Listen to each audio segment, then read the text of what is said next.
Hello, beautiful souls. Welcome back to my podcast. Today's podcast is titled Spirituality is Not a Competition. Let me run that back. Spirituality is not a competition. Please understand that your path with the divine, it's very unique and it's tailored to fit you. So what you may believe in, the next person may not believe in. But it doesn't negate the fact that that form of belief is beneficial for you. That form of belief is the way that you feel most aligned and connected with God. Personally speaking, I am spiritual. I'm not religious. Okay. But I respect other people's beliefs. Alrighty. So I can understand that, hey, I believe in this, but other people may not believe in that, and that's okay. So you have to realize that your path may require you to have a certain belief that other people don't have. Okay. I believe in reincarnation. That's another part of my beliefs. Okay. I know that's not a belief that's shared with many, but I believe in it. Okay. And I'm embracing that belief. And one of the things that I've seen just from being a tarot reader and reading people is that some people incarnate to be spiritual because they need it to fulfill their mission. It's why they incarnated here. They need it to fulfill their mission. On the flip side, there are certain people who need to be religious to fulfill their mission. And that's going to look different for each person. So that's why I can respect, okay, people are going to have different beliefs because it's to aid in their spiritual growth, it's to aid in their soul's evolution. It has nothing to do with me on a personal level. I think a lot of times people take other people's belief personal, like it means something about you. That's what they want to believe in. It doesn't mean anything about you. You don't have to get angry. You don't have to get defensive.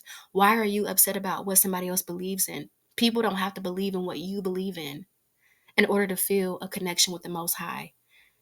A lot of people, especially I see this in the religious community, a lot of Christians think if you're not Christian, you don't know who God is. If you're not Christian, you don't have a relationship. And I'm like, no, honey, I have one and I've been having one. When I started to find my own relationship with God outside of Christianity, I found a love that's irreplaceable and I found a connection and a bond that's unbreakable. So just because I'm not a Christian, it doesn't mean I'm not in tune with God. I'll laugh at that every day, all day, because that's BS, and I'm not trying to bash anybody who's Christian that may be watching me. I'm just saying, like, I'm just using it as an example. Like, this is what I see, like, and what I've experienced in my life. Like, people are shocked that good things can happen to me because I'm not a Christian. They think that it's something else, and it's really like unfortunate, but it just shows you, like, in this world of hierarchy, Christianity is at the top, and if you don't believe in that, people will judge you.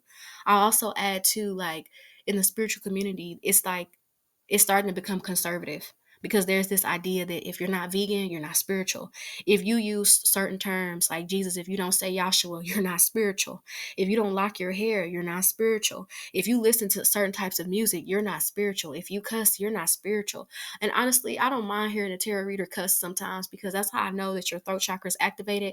But I see a lot of people try to judge that, like, and try to censor spirituality. Like, since when? It's like I find that it's becoming more conservative, especially with Saturn and Pisces. Ugh, man. If you know, you know. If you're following like astrological transits, I don't really like Saturn and Pisces, but I see the effect, and it's like creating this war with spirituality, or even within the community where people are like, we're more spiritual because we do this. And it's just like, no, no, honey, that's ego. That's what that is. Realize that other spiritualists are not your competition. Okay, they're not your competition. And I had to take a moment to pause because I see this a lot, especially with women. And I see this a lot in the tarot community. It's not a competition. We all have a gift and we're all shining and we are all meant to help different collectives. It's not a hierarchy. God is not like, okay, what's the best tarot reader on YouTube? This person, that. No. We're all helping people in our own way. Okay? I also like to say develop your own identity instead of taking from other creators. A lot of times I see creators that are spiritual and they have a bigger channel, they take from smaller channels. I've had this happen to me personally. Like the way I do my readings, I was one of the first people to do it like that. Like off camera, just the pictures. Now a lot of people are doing that and they don't give me the credit for it. I had one reader, like she copied me for years, and then I finally like was able to close off my energy and take my power back. And then she went back to her original creations, but it's like a lot of times it's spiritual theft and it's spiritual plagiarism. Like sometimes some spiritualists don't realize that they don't have an identity and they're taking from other people. And sometimes I feel like they may be in a psychosis and they don't realize it. So I try to have grace because we're all inspired by something. Trust and believe. There's somebody you've seen or something you've seen where you're like, oh, I want to do that. But when you're trying to do it verbatim or word for word, that's a problem. Develop your own identity. Like find your own lingo. Like for me, for my channel, I say flower babies. Like I remember there was one spiritualist, she was literally trying to call her subscribers cherry blossoms. Like, girl, like, and you know that that's my name. Like, it's just stuff like that. Like, get your own identity, honey. Find things that resonate with you. And she was a bigger channel too. So that's why I kind of like, when it come to bigger channels, sometimes I kind of like, because I know that if I was to come a bigger channel, I would give people their credit. I'm not going to just take from you without giving you some type of acknowledgement or payment. Okay. Also, keep your ego in check. A lot of spiritualists, I see that they have an issue commenting up under another reader or another healer's video. And it could even be life coaching. Like they could be giving good advice and it's like people won't even like or comment, but you're taking their information. Give that person back an energy exchange because they conducted a whole video for you. And all you can do is listen to it and then take what you want to take and then put it in your own reading later. That's messed up. Give them the credit. You don't lose anything as a spiritual practitioner by complimenting another spiritual practitioner and saying, hey, I see you. I see you. What's wrong with that? I remember a long time ago, I made a whole list of tarot readers I loved, and only 2 responded. Only 2. Because the other ones were caught up in ego and they were caught up in hierarchy. It's not about hierarchy, especially not in the spiritual community. Like I said, we're all meant to help people in our own way. So give people their credit if you're taking something from them. It's okay to be inspired. It's not a crime, okay? But it is when you start taking from people and you don't give them their credit. Spiritually, it can become that because you will reap what you sow. Somebody will take from you and you're not going to like it, okay? That's how it go. Bring forth the light within you. Whatever spiritual practice you believe in, embrace it, embody it. Because your light is your authenticity. Bring it forth. Like, if you're a tarot reader, like what makes you different from the rest? Like what makes you stand out? Be that. Don't try to be like the next person. Don't try to be the same. Make a different format. Be you. Okay? Show the world what you're made of in your own authentic way. And lastly, keep being you regardless of the rules people try to impose on you or your beliefs. You can have whatever spiritual belief you want. If you're a tarot reader and you have different beliefs than other readers, that's okay.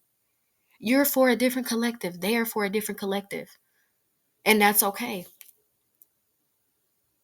Throughout your lifetime, you may shift from collective to collective. Maybe you end up changing your message or you end up going to a new collective. That's okay because we're all just shifting and we're all going through spiritual awakenings and coming into union with ourselves. It's a process, but we don't have to judge other people, categorize them, or take from them either.